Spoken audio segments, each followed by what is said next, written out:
नमस्कार विद्यार्थियों, स्वागत है आप सभी का करियर बाय ओपी से यूट्यूब चैनल में। दोस्तों, बोर्ड एग्जाम में अगर अच्छे अंक लाना है तो बहुपद अध्याय को कभी जिंदगी में छोड़ना नहीं है, क्योंकि आज हम इस अध्याय को इतनी आसानी से समझेंगे कि आज के बाद कोई भी प्रश्न आप सभी को कठिन नहीं लगेगा। तो चलिए दोस्तों, शुरुआत करते हैं एक ऐसे अध्याय की जो कई अध्यायों की नींव रखता है। उस अध्याय का नाम क्या है? बहुपद क्लास 10th।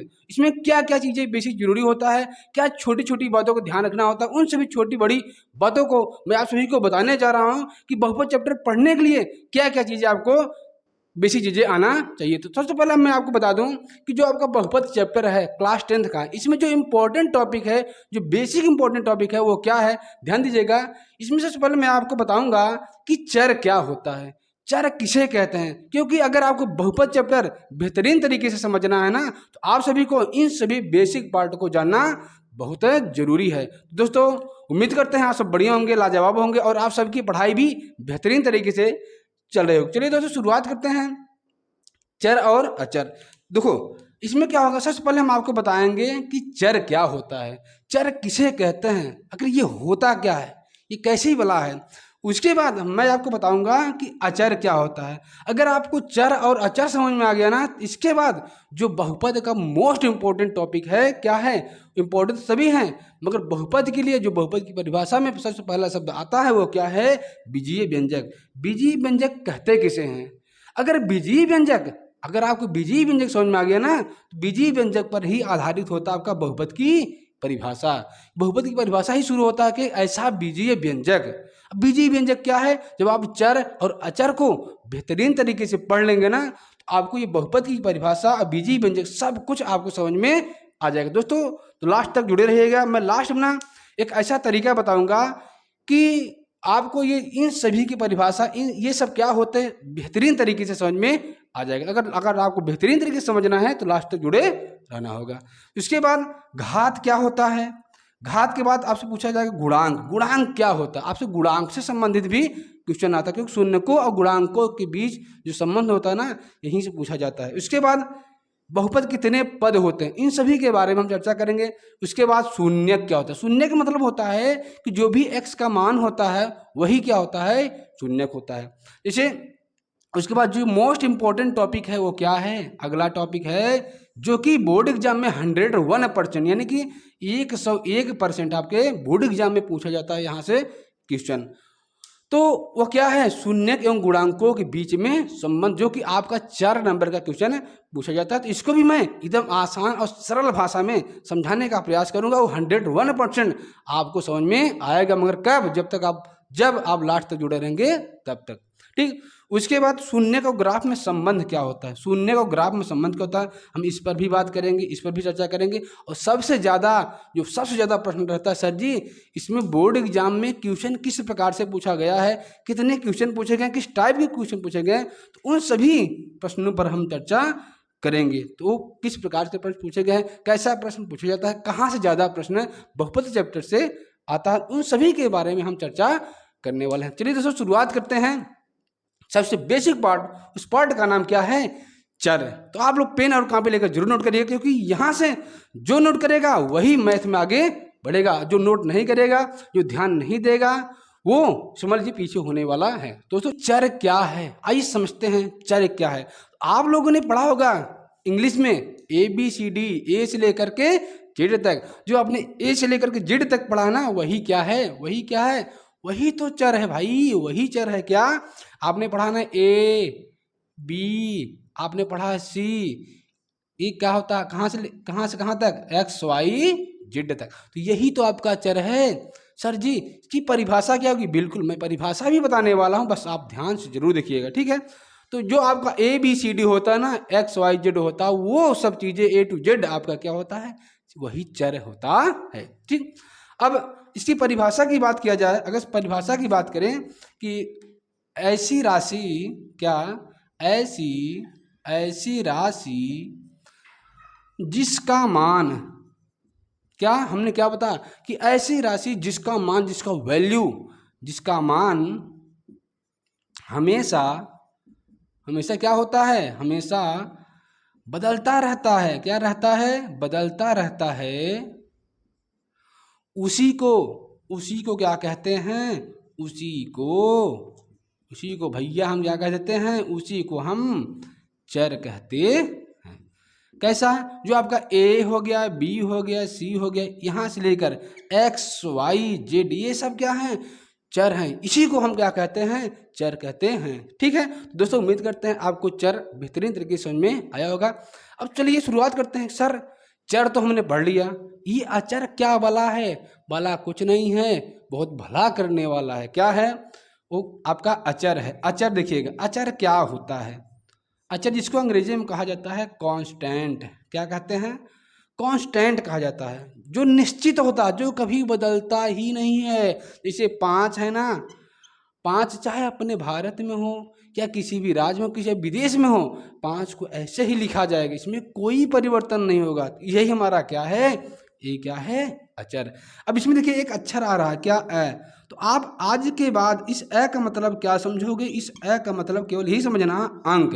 या क्या आप समझोगे इसका मतलब ये समझोगे संख्या। यानी सर जी क्या कहना चाहते हैं? मैं यही कहना चाहता हूँ मेरे भाई कि जितनी भी संख्याएं हैं, जितनी भी अंक हैं, चाहे वो परिमेय संख्या हो, चाहे अपरिमेय संख्या हो, चाहे पूर्णांक हो, चाहे प्राकृत संख्या हो, चाहे पूर्ण संख्या हो, वो सभी संख्याएं आपकी क्या होती हैं? वो आपकी होती हैं अचर। यानी कि जितने भी अंक हैं सभी अंक हो गए, या आप कह सकते हैं सभी संख्याएं, सभी प्रकार की जो संख्याएं होती हैं ना, जो सभी प्रकार की संख्याएं होती हैं, वो सब क्या होती हैं? वो सब क्या होती हैं? अचर। आप कोई भी संख्या लिख दो, 2 3 4 5 6, 2/3 4/3, √5 √7, कुछ भी लिख दो, -3 -2 लिख दो, वही क्या होता है आपका? वही आपका होता है अचर। यानी परिभाषा की बात करें, परिभाषा जानना चाहते हैं तो मैं परिभाषा बता देता हूं कि ऐसी राशि जिसका वैल्यू, क्या कहा कि एक ऐसी राशि जिसका मान कभी नहीं बदलता है, कभी नहीं बदलता है, अचर राशि कहलाता है। क्या कहलाता है? अचर कहलाता है या अचर कहलाती है। ठीक है, अचर कहलाता। आप कुछ भी लिख दीजिए, कोई भी संख्या लिख दो भैया, कोई भी संख्या। जैसे हमने लिख दिया 1 लिख दिया, 2 लिख दिया, 3 लिख दिया, -1 लिख दिया, -2 लिख दिया, -3 लिख दिया, हमने 5/6 लिख दिया, 7/8 लिख दिया, √3 लिख दिया। ये सब क्या है? ये सभी संख्याएं जो भी आप लिख दो वो सब क्या होता है? अचर होता है। तो दोस्तों उम्मीद करते हैं आप सभी को चर क्या होता है, अचर क्या होता है, बेहतरीन तरीके से, बहुत अच्छे तरीके से, आसान और सरल भाषा में समझ में आया होगा। दोस्तों अगर समझ में आया हो तो एक बार कमेंट करिएगा, वीडियो को लाइक करिएगा। साथ ही साथ अगर हमारे यूट्यूब चैनल पर नए हों तो आप हमारे यूट्यूब चैनल को सब्सक्राइब भी जरूर करिएगा। ठीक है, चलिए शुरुआत करते हैं अब किसकी? अब बारी आ गई है बीजीय व्यंजक। क्या होता है बीजीय व्यंजक, कैसे हम समझें? अगर आपको चर और अचर समझ में आ गया ना, तो अब हम बताएंगे, अब आपको समझ में आ जाएगा कि बीजीय व्यंजक क्या होता है। चलिए, अलजेब्रिक एक्सप्रेशन क्या कहा जाता है? अलजेब्रिक एक्सप्रेशन कहा जाता है। तो बीजीय व्यंजक क्या है, क्या होता है बीजीय व्यंजक? दोस्तों कुछ नहीं है, जब चर और अचर को जोड़ देते हैं, घटा देते हैं, गुणा कर देते हैं और भाग कर देते हैं, उसी को हम क्या कह देते हैं? वही जो प्राप्त होता है उसी को हम क्या कह देते हैं? बीजीय व्यंजक कह देते हैं। क्या कहते हैं कि जब किसकी बात किया गया है? जब चर और अचर को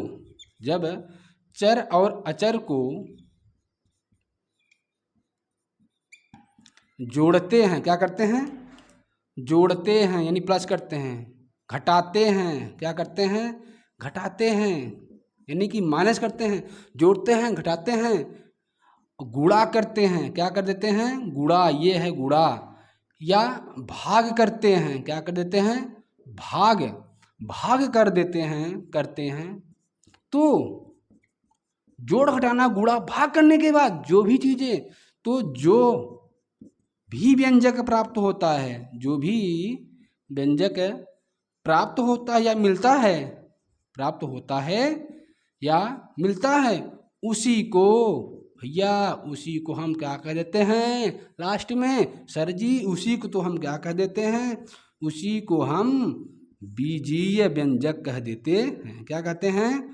उसी को हम क्या कहते हैं? बीजीय व्यंजक कहते हैं। ठीक, क्या देखा आपने? जब चार और अवयव जोड़ते हैं, घटाते हैं, गुणा करते हैं, भाग कर देते हैं, तो उसी को हम क्या कहते हैं? उसी को कहते हैं बीजीय व्यंजक। सर समझ में नहीं आया? आएगा, रुको, पहले रुक जाओ। अभी हमने एग्जाम्पल दिया, कहाँ पे हुआ देखिए, x प्लस हमने 6 कर दिया, इसको जब जोड़ोगे ना तो क्या आएगा? इसके द्वारा क्या प्राप्त होगा? बीजीय व्यंजक। क्या मिलेगा? यही तो आपका कहलाता है बीजीय व्यंजक। चर है, अचर है, जोड़ दिया, जो मिला वही क्या कहलाया? बीजीय व्यंजक। हमने लिख दिया कि x माइनस 7, ये भी क्या होगा? बीजीय व्यंजक होगा। हमने लिख दिया x गुड़े x गुड़े x गुड़े ये x घाते 3, घात क्या होता है उसके बारे में बताऊंगा। ये भी क्या है? आपका एक बीजीय व्यंजक है। सर जी क्या ऐसे भी होता है क्या? ऐसे x घाते 2 प्लस 4x प्लस 6, ये भी बीजीय व्यंजक है। हाँ जी, ये भी क्या है? आपका बीजीय व्यंजक है।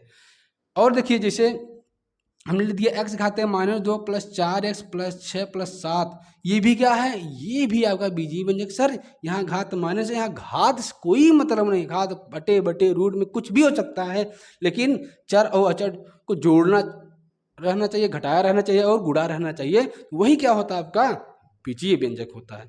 अब हमने लिख दिया x घाते 2/3 प्लस में 7x माइनस 11, ये भी क्या है?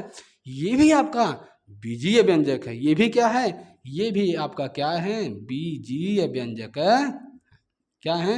बीजीय व्यंजक। सर जी रूटों में होता है? जी बिल्कुल होता है। अगर हमने लिख दिया रूट में x³ प्लस 4x माइनस 9, तो ये भी क्या होगा? ये भी आपका बीजीय व्यंजक होगा। तो दोस्तों उम्मीद करते हैं आपको बीजीय व्यंजक बहुत ही आसान और सरल भाषा में समझ में आया होगा। दोस्तों अगर समझ में आया है तो एक बार इसका रिवीजन जरूर करिएगा। मैं चाहता हूं कि आप लोग बहुपद चैप्टर को एक छोटे छोटे पार्ट में सीखेंगे ना, तो आपकी सीखने की क्षमता और सोचने की क्षमता और समझने की क्षमता बहुत ही ज़्यादा बढ़ जाएगी। अगर आप लोग चाहते हैं कि बहुपद चैप्टर बेहतरीन तरीके से सीखना है तो ये चीज़ें आप सभी को करना होगा। ठीक है दोस्तों, मिलते हैं अगले वाले वीडियो में। तब तक लिए धन्यवाद, सत श्री अकाल, राधे राधे, जय हिंद।